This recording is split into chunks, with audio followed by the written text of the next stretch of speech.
نستعينه ونستهديه ونستغفره ونتوب إليه ونعوذ بالله من شرور أنفسنا وسيئات أعمالنا من يهده الله فلا مضل له ومن يضلل فلا هادي له أشهد أن لا إله إلا الله وحده لا شريك له وأشهد أن محمدا عبده ورسوله لا نبي ولا رسول بعده يا أيها الذين آمنوا اتقوا الله حق تقاته ولا تموتن إلا وأنتم مسلمون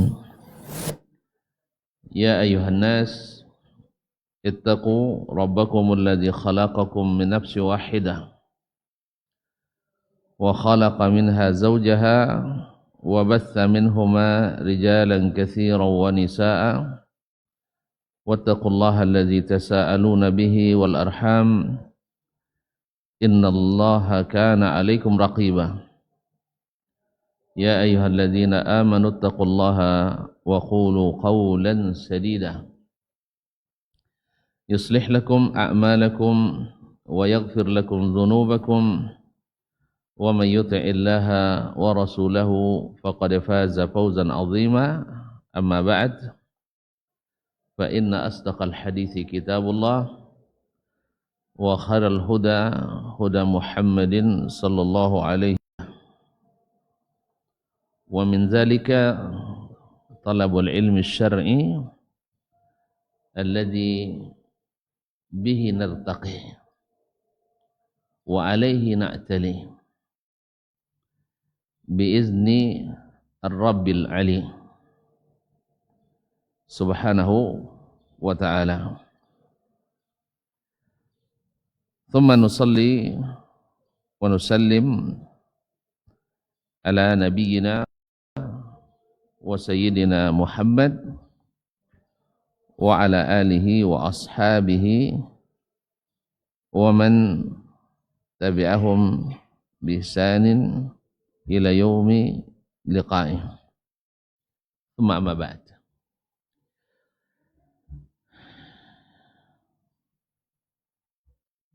Apa tema kita?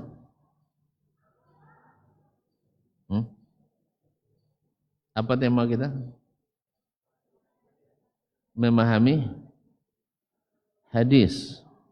Oh, memahami hadis. Cukup satu pertemuan ya.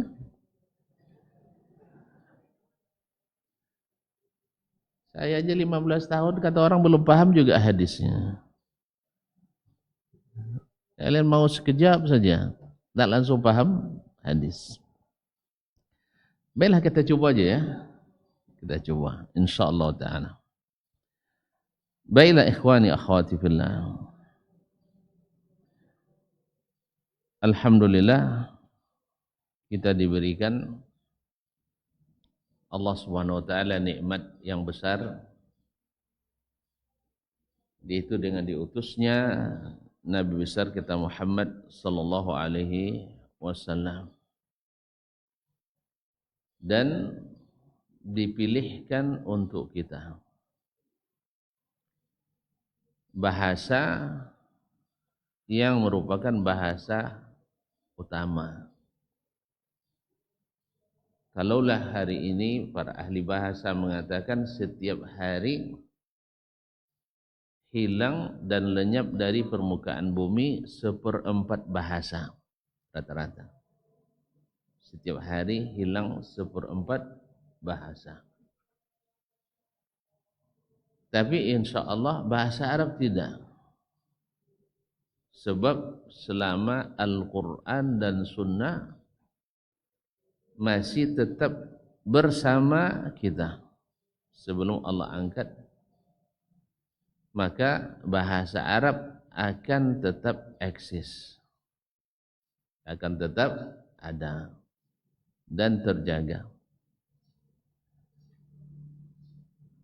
Bahasa ini sungguh istimewa dari sisi kosakata. Dia memiliki kosakata terbanyak dari seluruh bahasa dunia. Kemudian dari sisi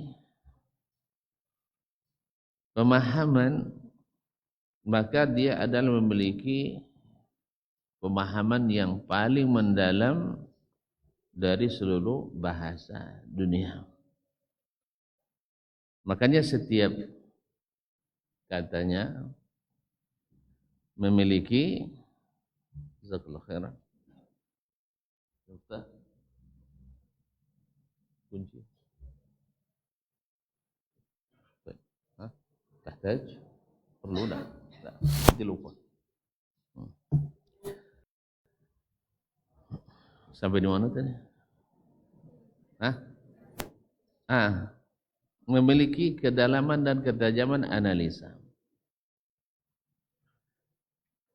Oleh sebab itu, jadilah bahasa Arab itu walaupun tinggi dari sisi sastranya, tetapi mudah untuk memahaminya. Walaqad yassarnal Qur'ana lidzikr fahal min muddakir. Sungguh kami telah mudahkan Al-Quran untuk menjadi pelajaran, maka adakah yang mau mengambil pelajaran? Baiklah para ikhwan dan akhwat yang dirahmati Allah, tema kita pada hari ini adalah memahami atau metode memahami hadis, perspektif, tafsir, dan keusuludinan.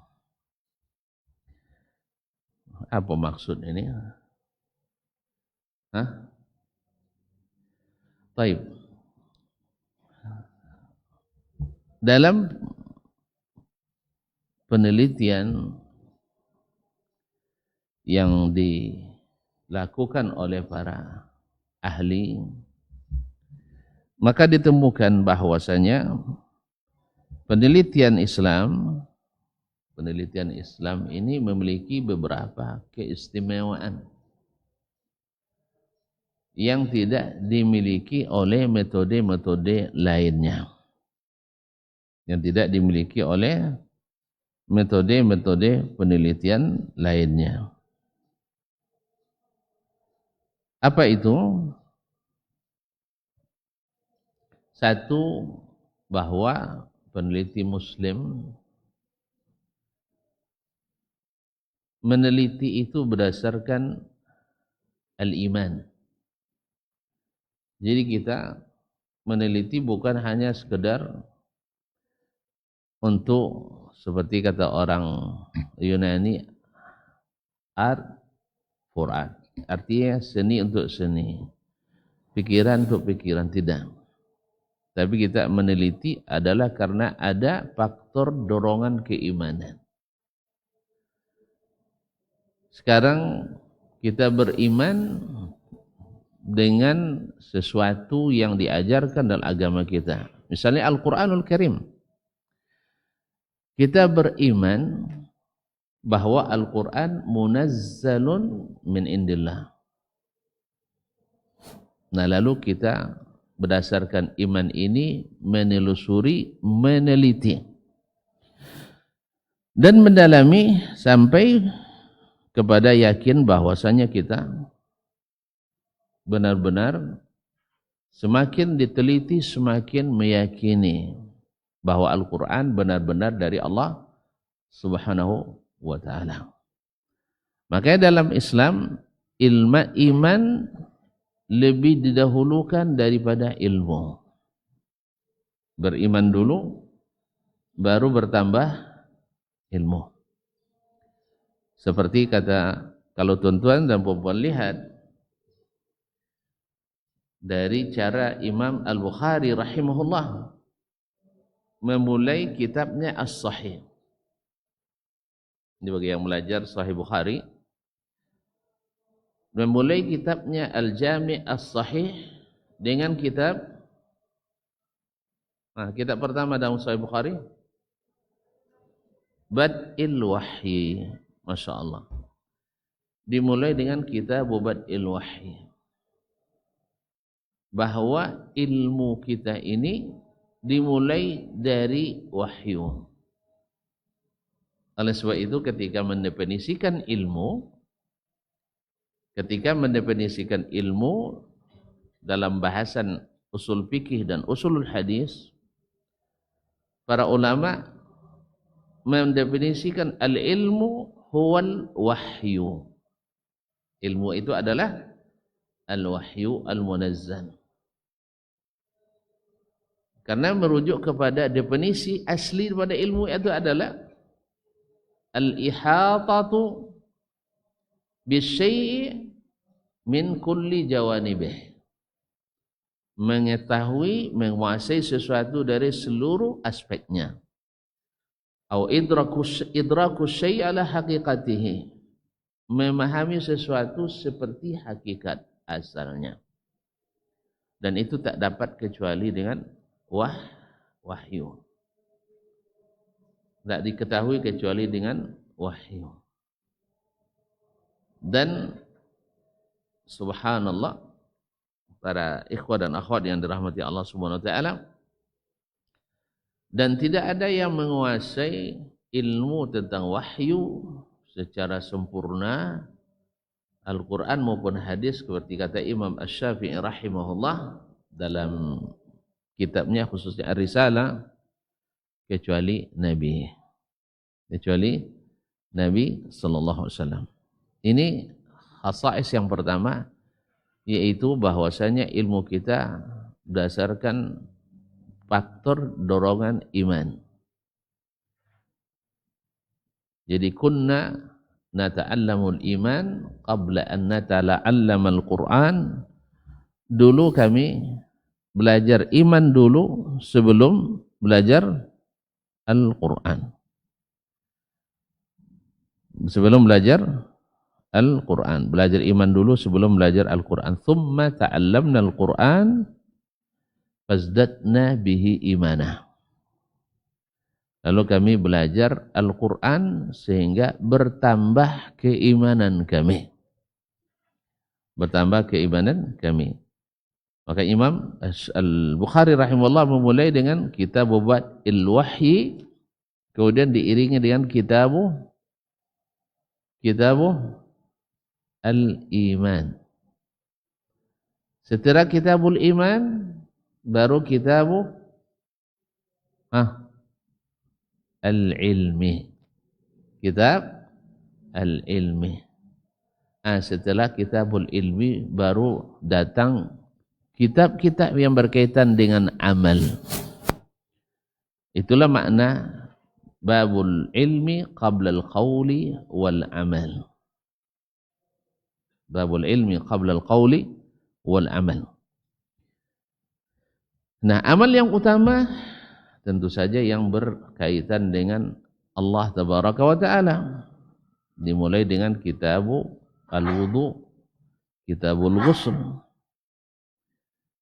Dan setelah selesai ibadah baru bekerja, cari uang, kitabul buyu' dan seterusnya.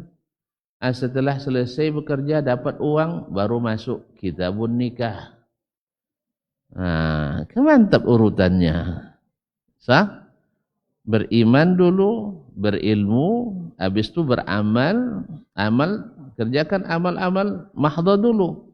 Habis itu bekerja, cari penghidupan. Kalau cari penghidupan tentu perlu teman hidup, makanya urutannya kitabul buyu', jual beli itu setelah selesai ibadah. Kitab nikah setelah selesai jual beli. Makanya kalau disuruh oleh orang tua, bapiti dulu nak baru nikah, betul juga ya. Jadi bekerja dulu baru menikah. Tapi nikah itu sendiri adalah pekerjaan berat. Nah, baik. Itu yang pertama. Yang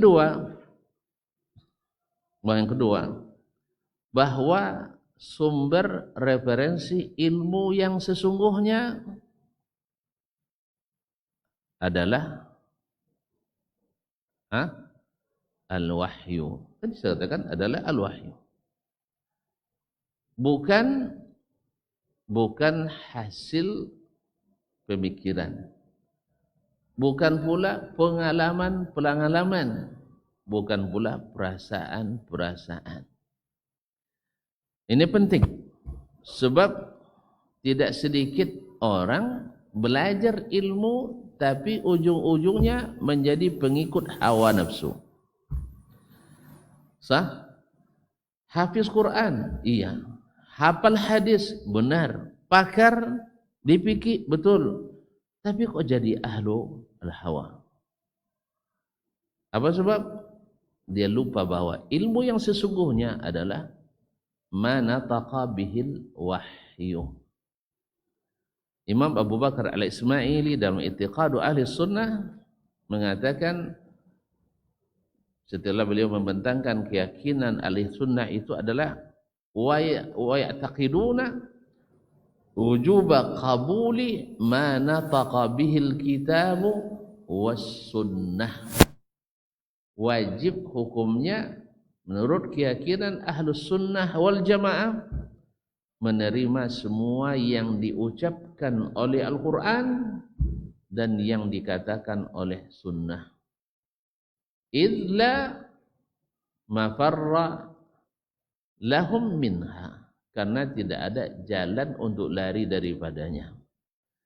La mahisa anha, tak ada jalan berpaling daripadanya. Oleh sebab itu, ilmu yang pada asalnya adalah wahyu. Oleh sebab itu dalam penelitian, metode memahami Al-Quran dan hadis, khususnya hadis Nabi SAW, maka mereka mendahulukan wahyu daripada pemikiran. Wahyu daripada pemikiran dan perasaan. Oleh sebab itu kita dapatkan para as-salaf, khususnya para sahabat, bisa saja mereka mengikut pemikiran. Tetapi setelah ditegur dengan ayat Al-Quran atau hadis Nabi SAW, mereka dengan segera dan mudah untuk meninggalkan. Perlu contoh? Perlu contoh? Hah? Ya tapi jangan marah dah. Contohnya kalian kadang. Nah. Enggak, saya tidak singgung kalian lah. Nanti cepat sekali tersinggung. Baru di awal sudah tersinggung ya. Baik. Contohnya ketika Umar radhiyallahu taala anhu, berdasarkan pendapatnya, dan pendapat ini bukan pendapat kosong, tapi berdasarkan pengalaman. Seorang wanita habis menikah, melahirkan anak 6 bulan. 6 bulan selepas menikah, melahirkan anak. Lalu dilaporkanlah istri ini oleh suaminya ke Khalifah Umar bin Khattab radhiyallahu anhu. Tentu yang ke depan adalah kecurigaan. Sebab pada umumnya usia kehamilan ada 9 tahun. Hah? Weh, cepat sekali mendebat saya. Hah? 9? Saya bilang apa tadi? Betul, saya salah. Mereka lebih pengalaman. Betul. 9 bulan, sahih. Bukan 9 tahun. Umar radhiyallahu anhu berdasarkan fakta dan data akurat bahwa setiap bayi lahir di usia 9 bulan. Ini 6 bulan, berarti ada masalah, sahih? Akhirnya berdasarkan pengalaman, berdasarkan fakta, maka Umar hampir memutuskan wanita ini dihukum. Ya tentu saja prosesnya nanti selepas, kan kalau wanita hamil kan disuruh melahirkan dulu, menyusui dulu ya. nanti baru diterapkan hukumannya. Subhanallah, Allah berikan seorang sahabat yang Allah berikan pula kelebihan. Walaupun dia tidak lebih hebat dari Umar, tapi di sini Allah berikan dia pemahaman lebih dalam. Lalu kata beliau, yaitu Ali bin Abi Thalib radhiyallahu anhu, ya Amirul Mu'minin, al-amru laysa kama hakamta atau kama qadait. Tidak seperti yang kamu hukumkan. Loh, kenapa? Alaysallahu qad qala fi kitabihi wa hamluhu wa fisaluhu 30 syahra. Masa hamilnya, masa menyapihnya totalnya 30 bulan. Sah? Sah?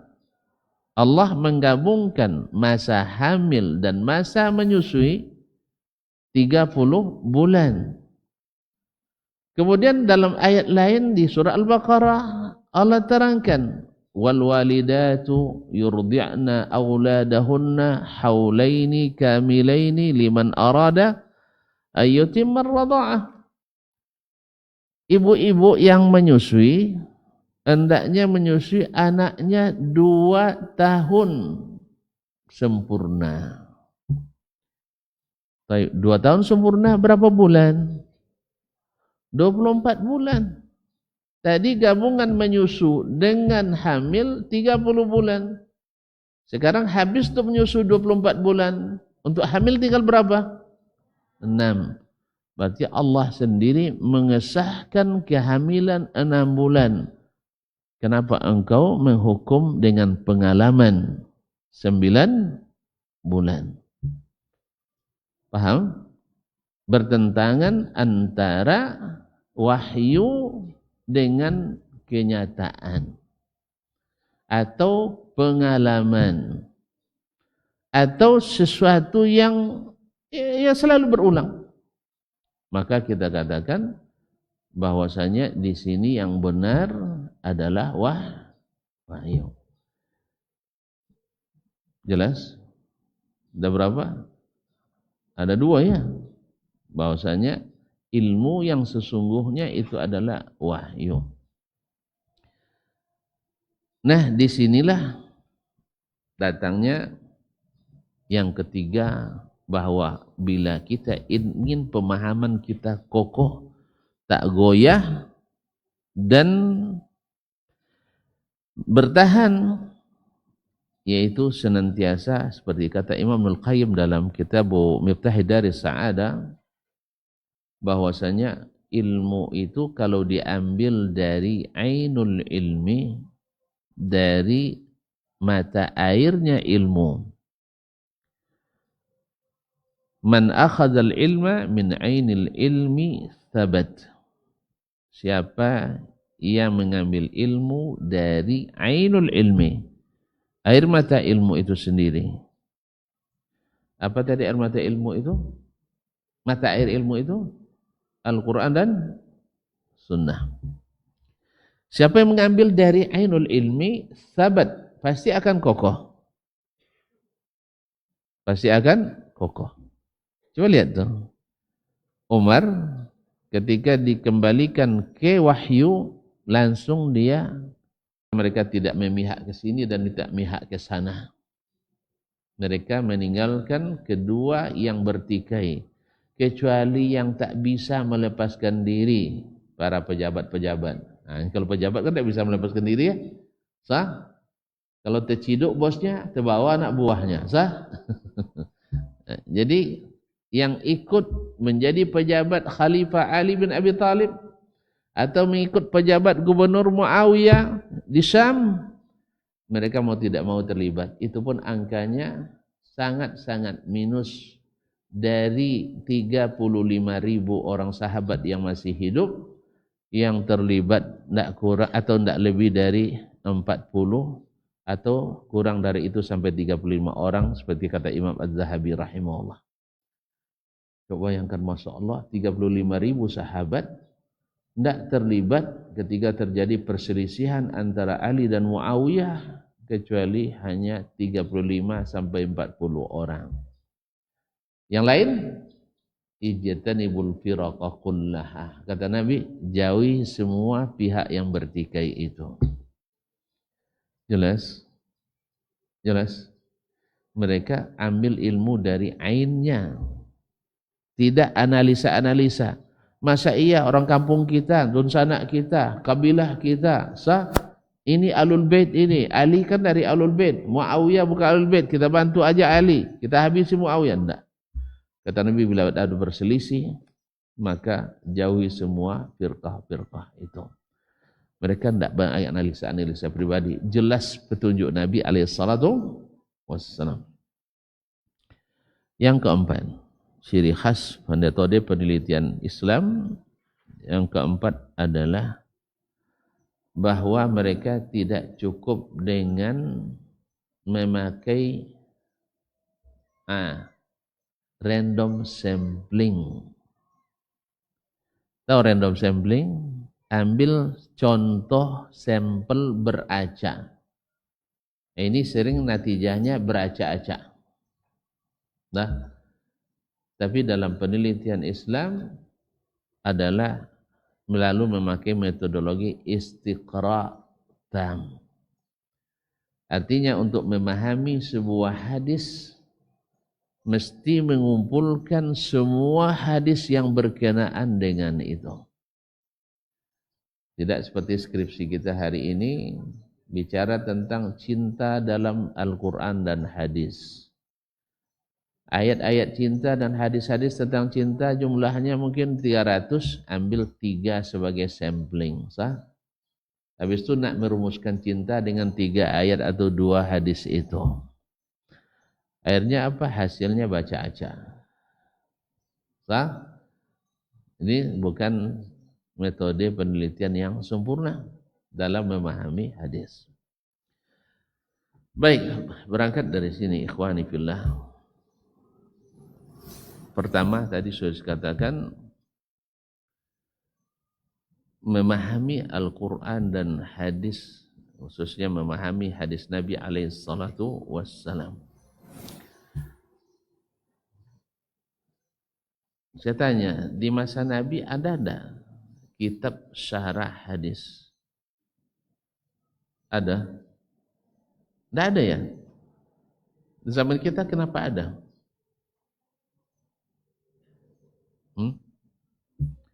Di zaman Nabi kenapa enggak ada? Di zaman kita kok ada? Hah?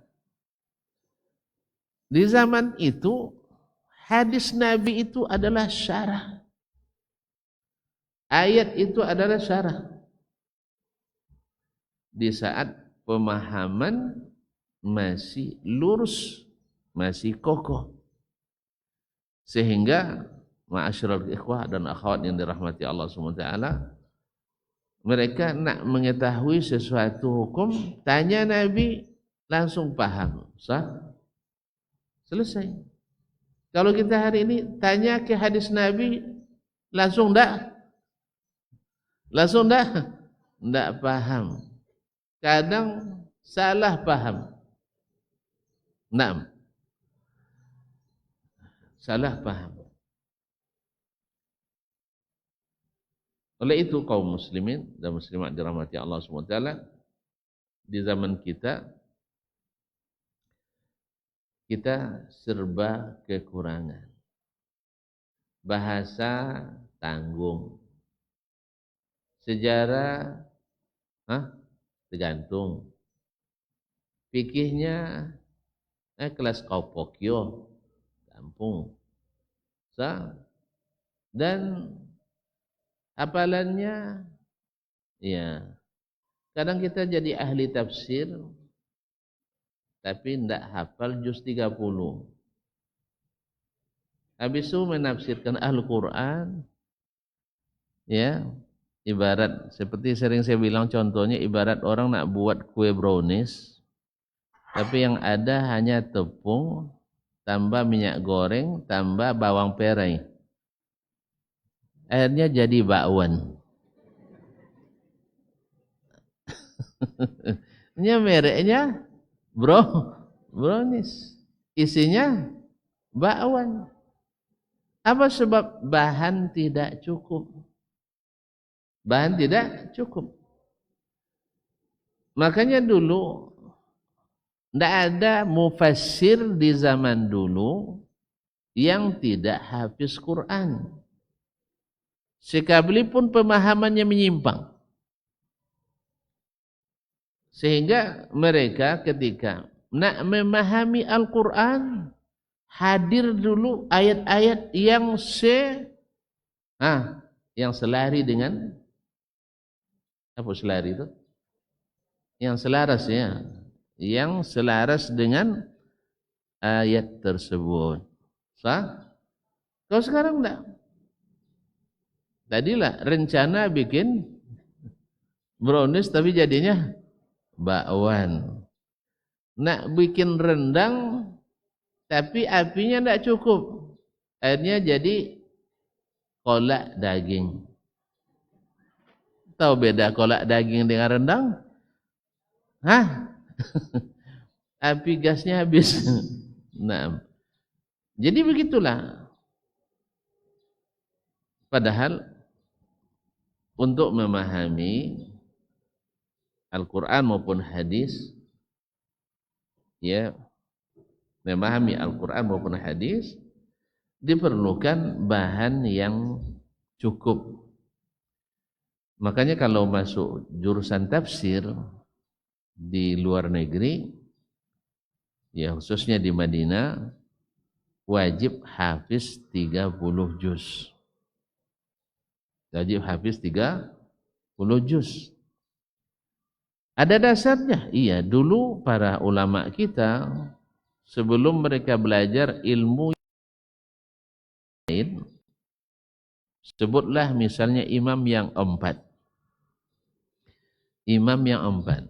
Siapa yang pertama? Imam Abu Hanifah, An-Nu'man ibn Thabit, wafat 150 Hijriah. Beliau sebelum belajar fikih itu sudah hafiz Quran di umur 9 tahun. Kemudian setelahnya Imam Malik ibn Anas.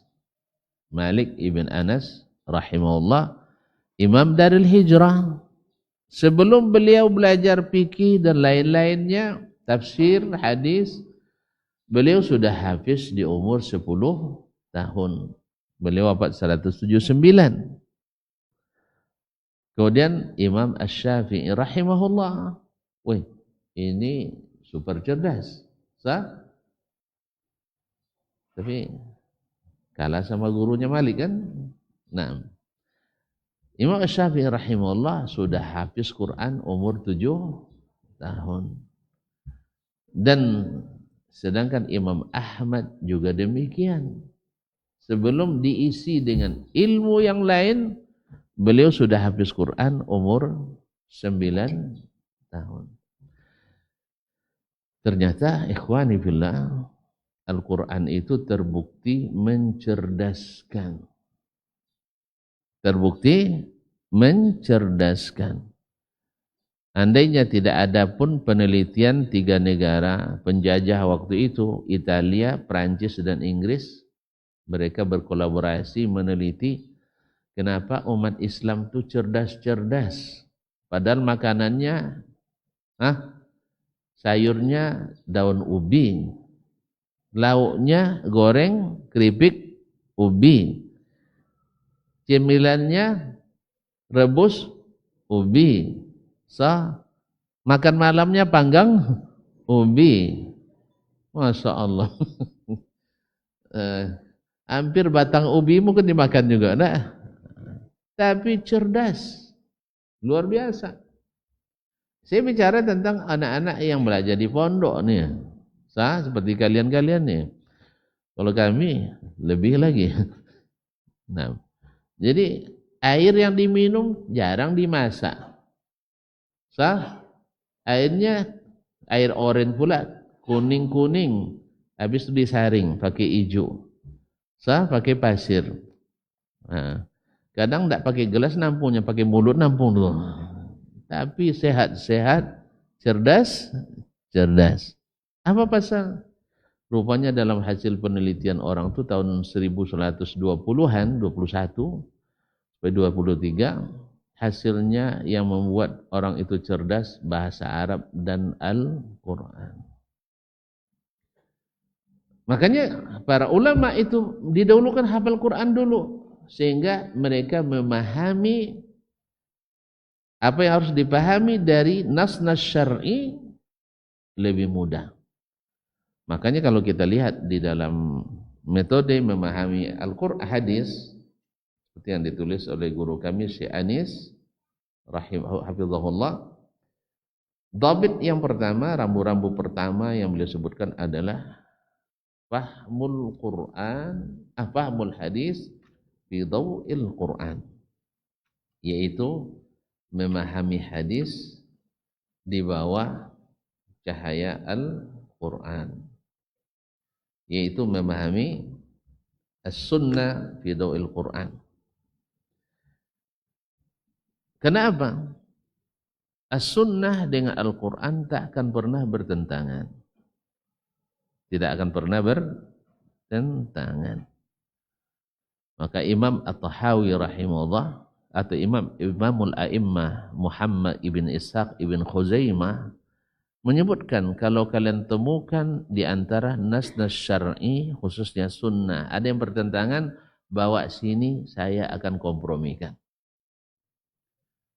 Jadi kalau ada yang kontradiktif pemahamannya antara Quran dan sunnah, bawa sini kata Imamul A'immah Muhammad bin Ishaq bin Khuzaimah rahimahullah, bawa sini akan saya kompromikan atau saya satukan pemahamannya. Baiklah ikhwani akhwati fillah. Jadi hadis itu yang pertama dipahami dengan apa? Dengan Al-Quran. Sebab apa? Antara keduanya mesti sejalan. Allah Subhanahu wa taala berfirman, "Wa anzalna ilaika dzikra litubayyana lin-nasi ma nuzzila ilaihim wa la'allahum yatafakkarun." Wa qala an-nabiy sallallahu alaihi wasallam, "Ala inni utitul Qur'ana wa mithlahu ma'ahu." Ingat, saya diberikan Al-Quran dan semisal Al-Quran. Dalam hadis riwayat Imam Abu Dawud. Nah, Imam Asy-Syafi'i mengatakan, "Fakullu man qabila 'anillah fara'idahu fi kitabihi qabila an Rasulillah sallallahu alaihi wasallam sunanahu bi fadlillahi ta'ata rasulih ala khalqihi." Siapa yang menerima dari Allah kewajiban-kewajibannya dalam kitabnya, mesti menerima dari Rasulullah sallallahu alaihi wasallam sunnah-sunnahnya. Karena Allah telah mewajibkan taat kepada Rasulnya, kepada para hambanya. Dan Allah perintahkan mereka untuk menyelesaikan perkara dengan mengambil hukum daripadanya. Wa man qabila an Rasulillah fa'anillahi qabil. Siapa yang menerima dari Rasulullah berarti sama dengan menerima dari Allah Subhanahu wa taala. Baik, para ikhwan yang dirahmati Allah Subhanahu wa taala. Ini rambu yang pertama yang disebutkan oleh Syekh. Kemudian untuk memahami teks hadis harus dipastikan keabsahan hadis itu. Harus dipastikan kesahihan hadis itu. Dan ini memerlukan alat. Sekali lagi ilmu alat. Semakin banyak perawi yang rusak, semakin banyak alat riwayat yang diperlukan. Ibarat motor atau mobil, kalau motor mobil baru kalian sering keluar alatnya.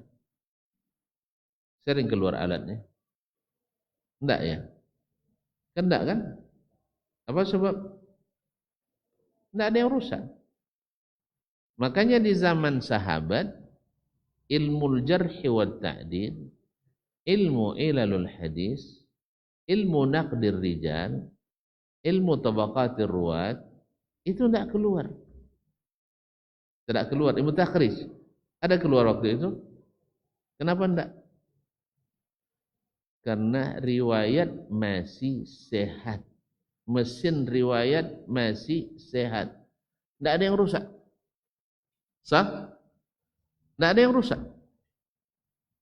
Makanya kata Anas ibn Malik radhiyallahu anhu, "Laisa kullu wahidin minna yasma'ul hadits an Nabi sallallahu alaihi wasallam." Tidak semua kami mendengar hadis langsung dari Nabi alaihi salatu wassalam. Iya betul. Tidak semua sahabat dengar hadis langsung dari Nabi alaihi salatu wassalam.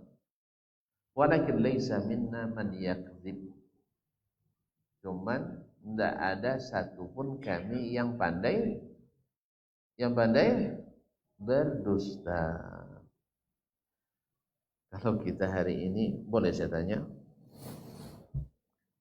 siapa yang tidak pernah berdusta selama hidupnya?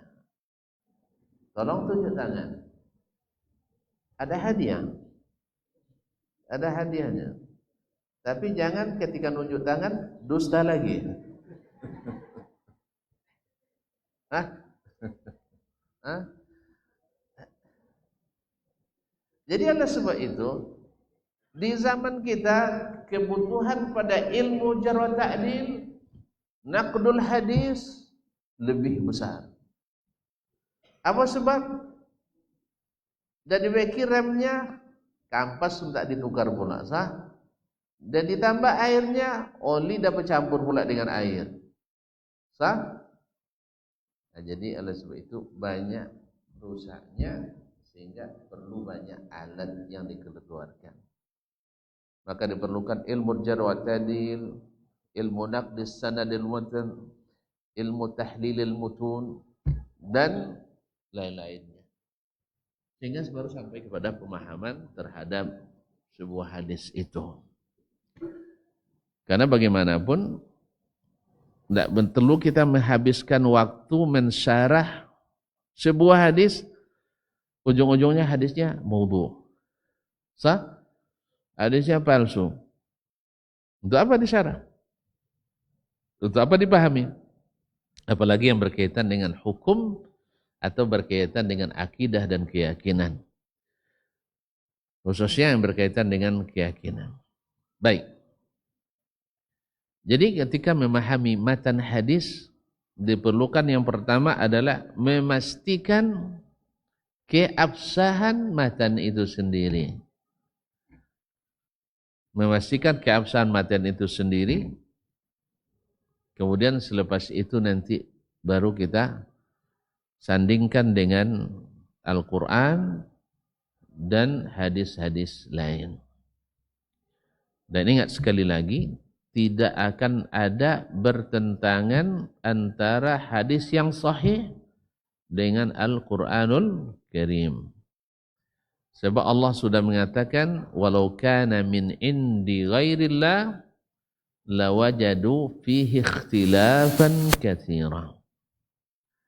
Andainya datangnya Al-Quran ini bukan dari sisi Allah, pasti terjadi perselisihan, tertangan yang banyak. Nah, kalau terjadi pertentangan, pasti bukan dari Allah Subhanahu wa taala. Artinya bukan dari Al-Quran, itu dari pemahaman. Seperti orang mempertentangkan antara hadis-hadis yang mengatakan Allah Subhanahu wa taala bersifat ini dan itu dalam hadis-hadis sahih. Lalu dipertentangkan dengan apa? Dengan ayat-ayat yang menurut zahirnya, menurut dia bertentangan. Apa misalnya? Laisa kamitslihi syai'un. Allah tidak ada yang serupa dengannya. Lalu dengan ayat ini mereka pertentangkan dengan hadis-hadis dan ayat-ayat yang menurut mereka tasbih dengan makhluk. Lalu kita katakan tidak mungkin terjadi pertentangan antara ayat dengan hadis, antara ayat dengan ayat, hadis dengan hadis. Bila pertentangan itu dari pemahaman. Karena tidak ada pertentangan antara Al-Quran dan hadis, atau hadis dengan hadis, atau Al-Quran dengan Al-Quran. Lalu gimana? Maka Ahlus Sunnah memahami secara akidah bahwa semua yang disebutkan Allah atau disebutkan Rasulullah sallallahu alaihi wasallam dalam hadisnya, maka wajib diimani secara hakiki tanpa menyerupakannya dengan makhluk, dan tidak boleh dinafikan dari Allah Subhanahu wa taala. Maka hadis-hadis di kalangan ahli hadis sekalipun tidak mutawatir menjadi hujjah. Berbeda di antara di kalangan ahli hadas. Ahli hadas tidak menerima hujjah atau hadis hujjah dalam masalah akidah kecuali hadis mutawatir. Dan yang mutawatir pun juga tidak diterima kalau tidak sesuai dengan kalau sini apa namanya? Dengan logika, dengan akal. Maka kembali ke prinsip tadi, bahwa kebenaran hakiki itu bukan pada perasaan, bukan pada pikiran, tapi pada wahyu. Mereka mendahulukan akal daripada wahyu. Dan wahyu itu dua, wahyu yang dibaca Al-Quran dan wahyu yang tidak dibaca, yaitu sunnah. Kedua-duanya adalah wahyu. Nah, baik, ikhwani fillah. Jadi tidak ada pertentangan antara dua wahyu itu. Dan bila bertentangan, bukan wahyu itu bertentangan. Bisa kita katakan seperti itu. Seperti kata Imam Ibnu Khuzaimah tadi, tidak ada yang bertentangan. Kalau ada pertentangan, saya satukan. Nah, ayat laisa kamitslihi syai'un. Tidak ada sesuatu yang serupa dengan Allah. Ayat ini bisa dipasangkan ke semua sifat yang menurut ahlul hadas adalah tasbih, tapi menurut ahlul hadis bukan tasbih. Apa contoh? Ketika ahlus sunnah, ahlul hadis mengatakan Allah di atas arasy. Sahih? Menurut ahli hadas tidak mungkin. Loh, kenapa tidak mungkin? Karena kalau dia di atas sama dengan makhluk. Padahal laisa kamitslihi syai'un. Ya, kita katakan, ya akhi, tidak semua yang sama sifatnya dengan makhluk sama hakikatnya. Maka ayat tadi kita gunakan untuk mengisbat, bukan untuk menafikan. Maka kita katakan laisa kamitsli istiwaihi istiwaun. Selesai kan? Tidak ada istiwa seperti istiwanya Allah Subhanahu wa taala. Atau masalahnya dalam hadis, innallaha yanzilu ila sama'id dunya hina yabqa thuluthul lailil akhir. Allah turun ke langit pertama ketika tinggal sepertiga malam terakhir. Oh, ini tasbih ini. Ya, antum akalnya tasbih aja isinya itu, makanya. Ya, padahal Ahlussunnah tak pernah mengatakan ini tasbih. Sebab bisa dipasangkan ke ayat tadi, laisa kamitsli nuzulihi nuzulun. Tidak ada turun seperti turunnya Allah. Jadi akal antum yang mengatakan kalau dia turun kosong aras, kalau dia kosong aras berpindah dari satu tempat ke tempat yang lain, itu akal antum. Sah? Tidak ada dasar wahyunya. Hanya pikiran. Makanya dalam penelitian Ahlus Sunnah, penelitian ulama Islam, tidak ada bertentangan antara akal yang sehat dengan dalil yang sahih. Berarti ada masalah di akal antum itu. Sah? Ada masalah penyakit di situ. Makanya lah perlu ilmu alat, dalam ini ilmu akidah. Dulu tidak ada ilmu akidah, lurus akidah orang. Sah? Di zaman Nabi ada ilmu akidah? Ada ilmu akidah? Enggak ada, tapi akidah lurus semua. Buktinya apa? Tidak ada seorang sahabat pun yang terlibat aliran sesat. Padahal di zaman sahabat hidup sudah ada aliran sesat. Sudah ada. Tapi tidak ada mereka yang terlibat. Apa sebab? Sebab mereka bukan ahli pengikut subuhat. Jadi segala ada subuhat, mereka cepat untuk ambil jalan selamat. Gimana caranya? Tinggalkan semua yang baru-baru itu. Tinggalkan semua yang baru-baru itu.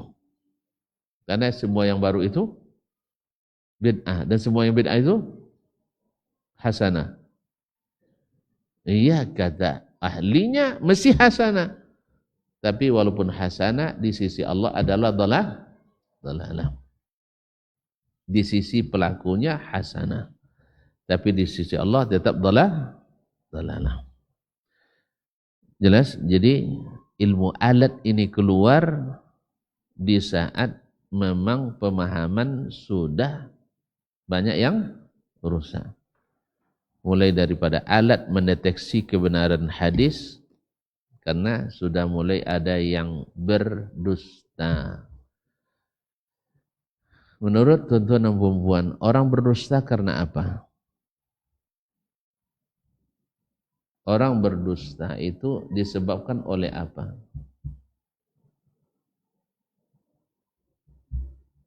Hah? Karena dua, satu syubhat, satu karena syahwat. Sah? Sah? Karena syahwat, ya, seseorang bisa berdusta. Siapa ngambil duit? Tidak saya, padahal dia ngambil. Ini syahwat. Karena syubhat, kenapa antum melakukan ini?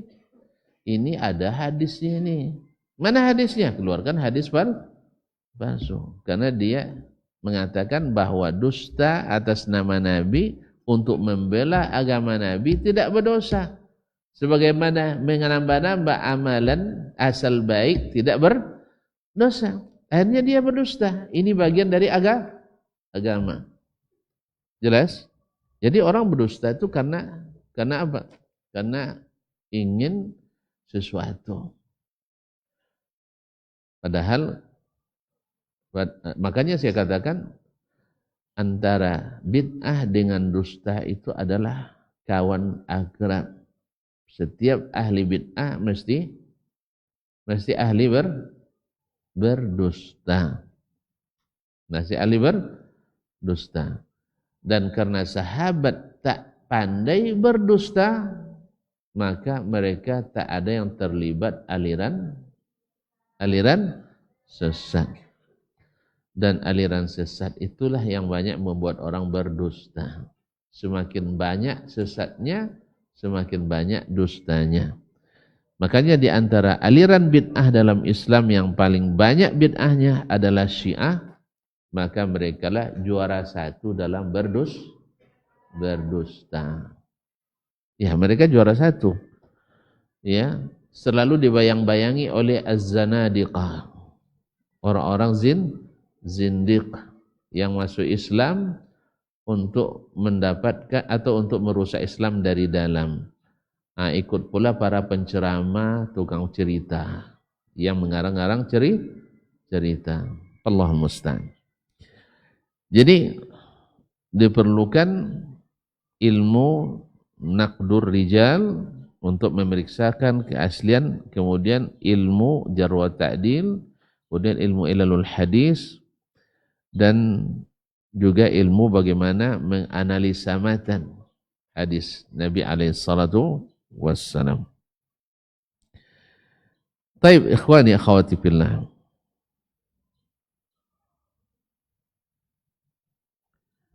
Tadi sudah saya katakan bahwasanya tidak akan ada pertentangan antara Al-Quran dan hadis. Makanya Al-Quran dipahami berdasarkan atau hadis dipahami berdasarkan Al-Quranul Karim. Kemudian tadi sudah disebutkan dalam penelitian Islam tidak ada istilah random sampling, tetapi adalah istiqra at-tam.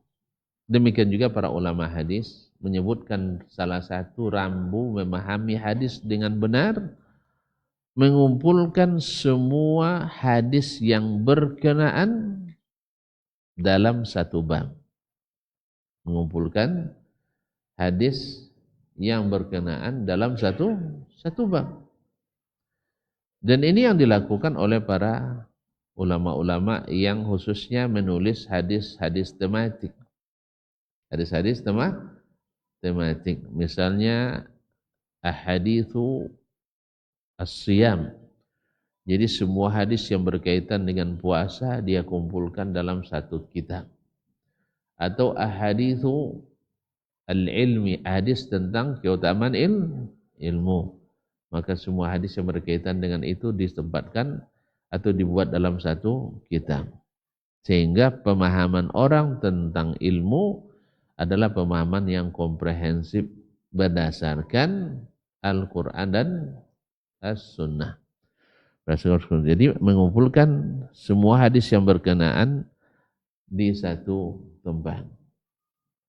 Rambu yang selanjutnya adalah mengumpulkan lafaz-lafaz yang berbeda dari sebuah hadis, karena masing-masing lafaz itu menafsirkan yang lain. Jadi dalam sebagian disebutkan secara ringkas atau secara mutlak. Misalnya hadis tentang bersedekap di dalam sholat. Di riwayat sebagian hanya disebutkan Nabi SAW meletakkan tangan kanannya di atas tangan kirinya. Seperti apa posisinya? Di mana posisinya? Kalau diambil dari hadis Sufyan Ats-Tsauri belum jelas. Lalu diriwayatkan dari hadis yang lain, maka akan ditemukan bahwa bersedekap itu yaitu dengan pertama meletakkan tangan kanan di atas tangan kiri. Yang kedua, jari-jari tangan kanan menggenggam pergelangan tangan kiri. Kemudian posisinya di atas dada atau di atas perut. Sehingga dengan demikian tahu kita bahwa bersedekap itu kan banyak versinya. Ada yang melepas tangan dua-duanya seperti mazhab Al-Maliki, tapi bukan yang mu'tamad dalam mazhab Maliki, tapi itu pula yang paling banyak diamalkan orang. Ya, bahkan itu pendapat paling lemah dalam mazhab Maliki, tapi saudara-saudara kita bermazhab Maliki itu pula yang paling banyak diamalkannya. Nah, kaum muslimin dan muslimat, ada yang bersedekap di bawah pusar berdasarkan hadis dari Ali bin Abi Thalib, tapi hadisnya lemah. Dan itu pula yang diamalkan oleh sebagian Al-Hanabilah. Sedangkan yang paling kuat dalam hadis-hadis yang lebih tinggi derajatnya bahwa bersedekap itu berdasarkan lafaz-lafaz yang diriwayatkan dari berbagai versinya.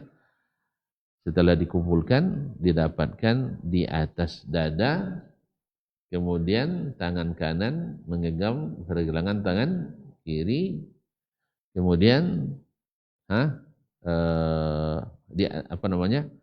posisinya di atas dada tadi. Ma'asyiral kiram dirahmati Allah Subhanahu wa taala.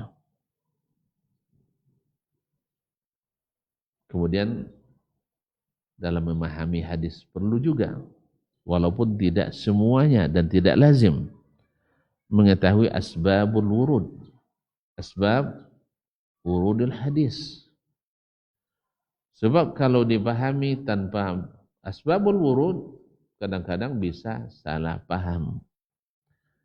Semisal hadis Nabi SAW melihat alat bajak di rumah seseorang.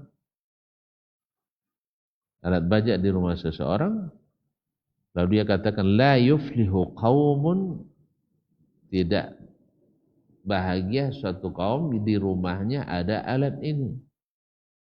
Baik, ini kalau didengar oleh orang, berarti tidak ada yang akan bekerja di sawah nanti. Payah kita makan. Nah, tapi ternyata maksud Nabi SAW di hadis lain, kalau itu menyebabkan dia lalai dari mengerjakan kewajiban syar'i. Ya, karena tidak sedikit orang kalau sudah pergi ke ladang lupa untuk sembahyang. Nah, atau cerita atau hadis tentang antum a'lamu bi umuri dunyakum. Oleh sebagian orang sekuler, masalah dunia tidak boleh agama ikut mengatur. Karena dasarnya antum a'lamu bi umuri dunyakum. Ini masalah dunia, tidak ada halal haram di dalamnya katanya. Berarti antum salah paham. Karena sebab wurud hadis ini, Nabi SAW melihat orang Ansar membuahi kurma. Lalu kata Nabi, saya kira tidak perlu itu. Kalau jadi, kata Allah jadi. Karena Nabi kan orang Mekah. Orang Mekah kan biasa berdagang, tidak biasa bertani. Tentu saja yang namanya buah, dalam orang yang tidak tahu cara-cara bertani, dikiranya buah itu semuanya sama. Sahih? Akhirnya Nabi katakan tidak perlulah itu ditinggalkan. Orang dikiranya wahyu. Dikiranya ya begitu tahannya mereka. Kalau wahyu bila harus tinggalkan. Ternyata gagal panen musim itu. Karena kurma itu mesti dibuahi secara manual. Orang-orang yang membuahnya ada serbuk pejantannya.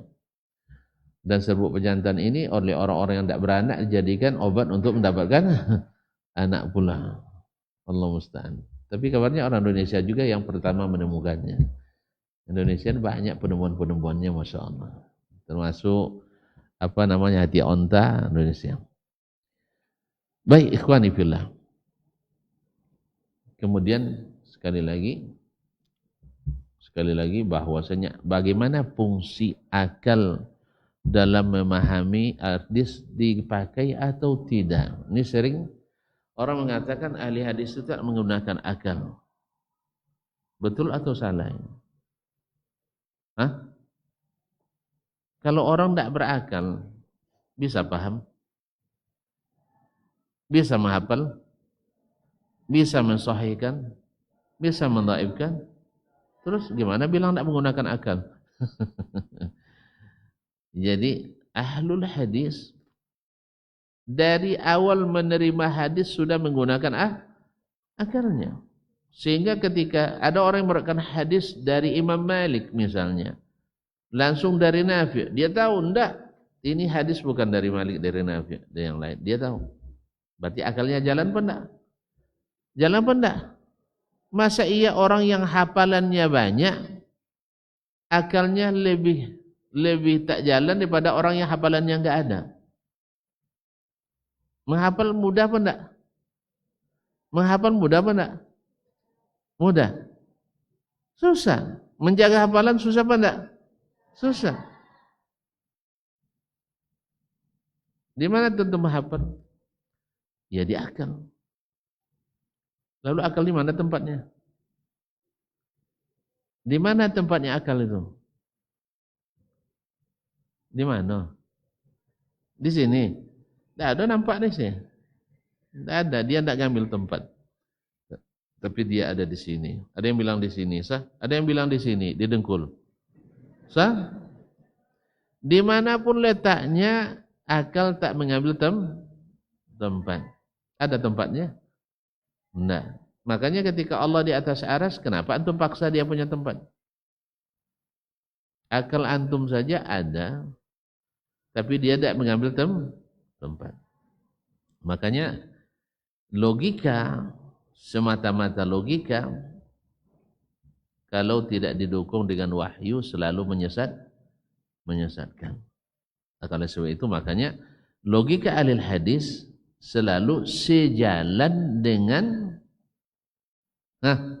logika ahli hadis selalu sejalan dengan wahyu. Bila tidak sejalan, mana yang didahulukan? Wahyu. Kenapa wahyu lebih didahulukan? Karena wahyu meliputi segalanya. Tapi kalau akal terbatas.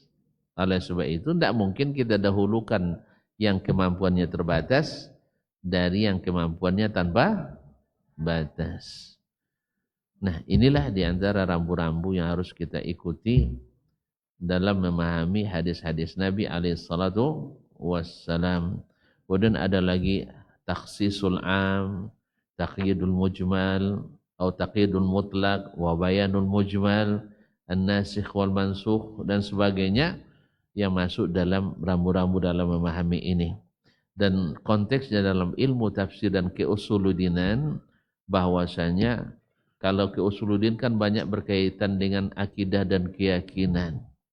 Maka hadis adalah sumber utama dalam berkeyakinan. Dan semua yang sahih dari Nabi SAW wajib diimani, wajib diikuti. Sebab siapapun yang tidak mengimani dan mengikuti, kata Imam Asy-Syafi'i, termasuk ahlul maksiyah. Ahlul maksiat kepada Nabi SAW. Dan bila digunakan logika mesti mengikuti kepada wahyu berupa Al-Quran dan hadis Nabi SAW. Mohon maaf, saya tidak diberikan batasan waktu sampai Jumat ya. Nggak habis waktunya. Oh, ada tanya jawab 10 menit ini. Iya, soalnya moderatornya nggak ada aja. Nah, baik, silakan. Nah,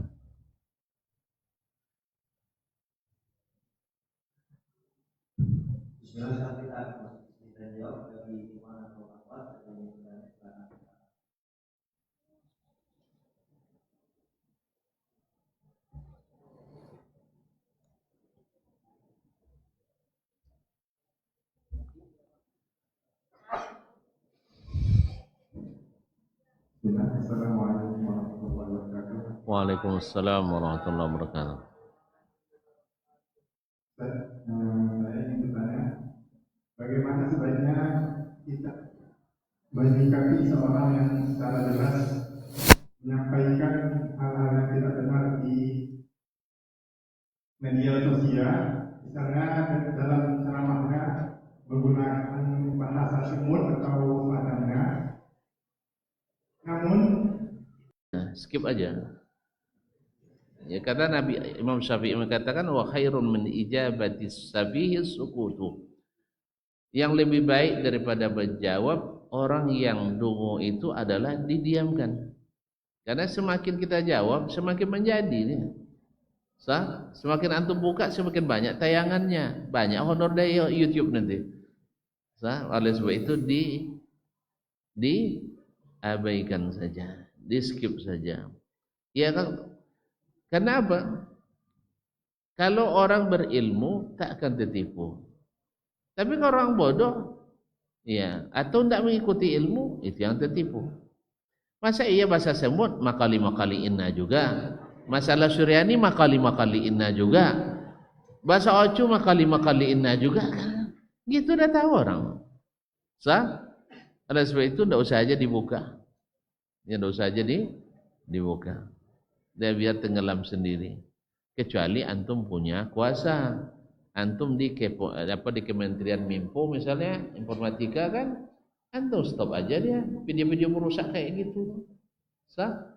Atau antum punya atau namanya di Kementerian Agama, panggil orang seperti itu. Dan seterusnya. Tapi kalau kita hanya sekedar nengok, nonton, komentar kita banyak pula yang mengomentari kita, digundulin kita semua orang. Sah? Jangankan kita komentator biasa, ustadz aja digundulin orang di media sosial. Oleh sebab itu saya tidak suka baca komentar.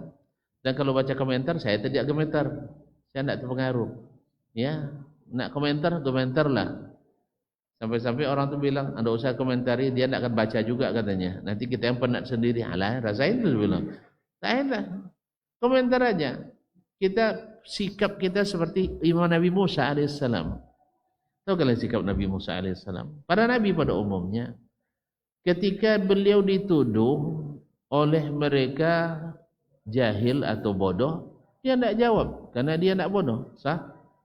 Ketika dituduh berdusta, dia tidak jawab juga karena dia tidak berdusta. Dia ketika dituduh dia gila, dia tidak gila. Buktinya Fir'aun tuntut dia secara hukum. Orang gila kan tidak dituntut kan? Makanya di negeri ini kalau ada yang berkasus langsung gila dia. Sah? Supaya bebas dari tuntutan hukum. Makanya Nabi Musa tidak menjawab. Tapi ketika Fir'aun mengatakan, "Alam nurabbika fina walidan." Dulu kami didik kamu sejak kecil, sah? Dia jawab, itu terjadi karena kamu abadta Bani Israel. Kamu menzalimi Bani Israel. Apa mereka menzalimi? Setiap bayi laki-laki yang lahir kamu bunuh. Sah? Dan saya lahir pada tahun itu. Akhirnya mak saya tentu tidak mau saya dibunuh. Maka Allah perintahkan dia melalui ilham, masukkan ke dalam kotak, masukkan ke dalam sungai Nil, nanti akan diambil oleh musuhku dan musuhnya. Sah? Siapa? Fir'aun dan para tentaranya. Kamu yang salah. Kalau bukan karena kamu, saya tidak akan pernah masuk istana. Sah? Maka dijawabnya. Tapi dibilang gila, enggak. Buang-buang waktu menjawab gila. Kalau ada orang yang bilang saya bodoh, saya tidak jawab. Karena alhamdulillah tidak pernah bodoh. Ya masa orang juara umum biasanya bodoh kan tidak mungkin lah kan. Iya, dibilang orang tidak pandai bahasa Arab, saya tidak jawab. Apa sebab? Ketika ada acara internasional disuruh pula jadi MC bahasa Arab. Sah? Biar bahasa Arab. Tapi kalau dibilangnya banyak makan nasi Saudi, ya saya jawab, iya. Karena di sini bayar, maka di sana gratis. Di sana makan iya kan? Di sini kalau makan gratis apa bayar? Bayar. Kalian kuliah di sini bayar apa gratis? Bayar. Kalau saya kuliah di sana gratis, maka saya kuliah di sana. Kalian kalau mau juga semua ke sana, sah? Iya. Salah sendiri, kenapa tidak siapkan kuliah di sini? Di sini gratis. Andainya kuliah di sini dulu gratis, mungkin saya kuliah di sini. Tapi karena di sana gratis. Yang kedua, materinya silabusnya lebih tinggi, makanya kita datang ke sana. Jelas? Jadi oleh sebab itu tidak mungkin pula tidak makan pula saya selama kuliah 15 tahun. Sah?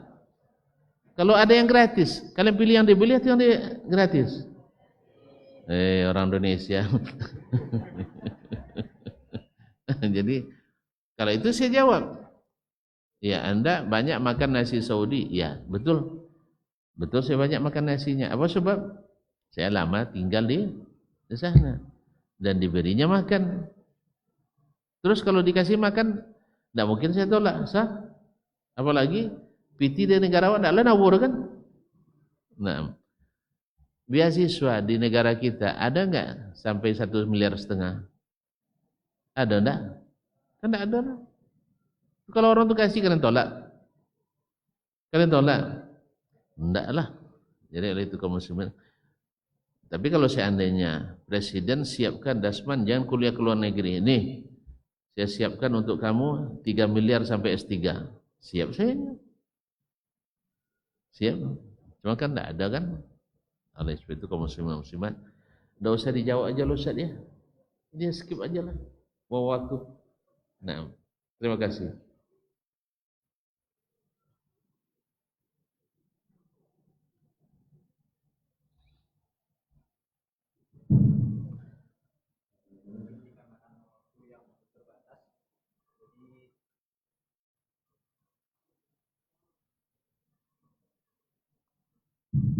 Ini karena waktu terbatas, saya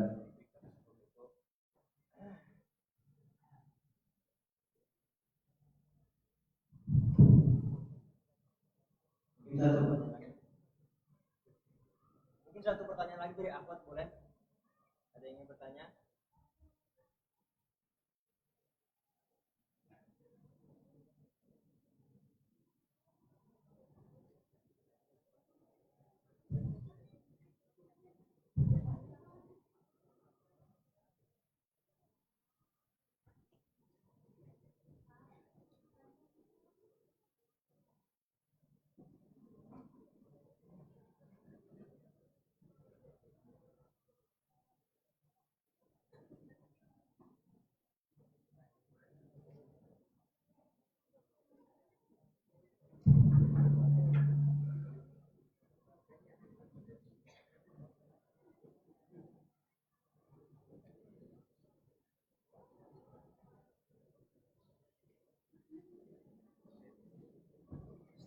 Ya. Baca.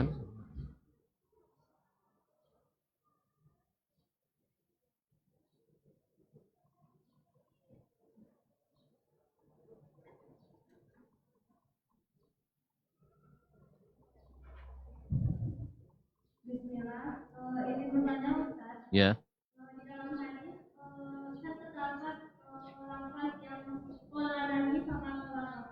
Sallallahu. Perbedaan antara Perbedaan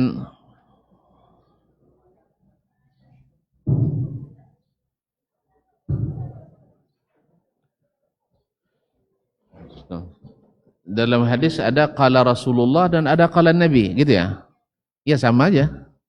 Nah, tidak ada bedanya walhamdulillah antara qala Rasulullah SAW atau qala Nabiullah atau qala Nabiyu sallallahu alaihi wasallam. Kadang-kadang itu tasarruf dari rawi. Rawi kadang menyebutnya Rasulullah, ada yang mengatakan Nabiullah, dan itu tidak berpengaruh pada makna hadis insyaallah taala. Walaupun dalam masalah apa bedanya Nabi dengan Rasul, ya ada yang membedakan, tapi intinya Nabi kita adalah Nabi dan dia juga adalah Rasul alaihi salatu wassalam. Wallahu a'lam.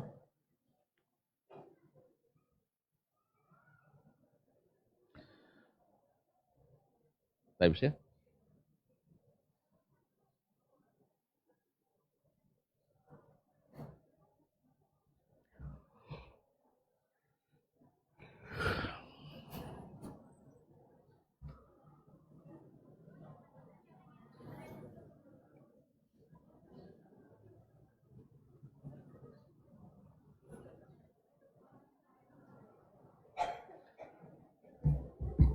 Ini aja.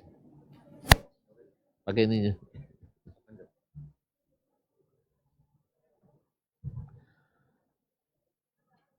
Alhamdulillah rabbil alamin. Wa sallallahu alaihi wa sallam.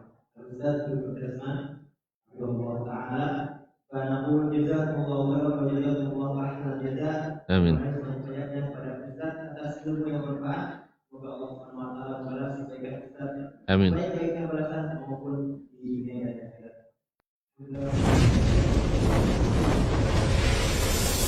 Naba TV Sunnah, belajar agama baru alim.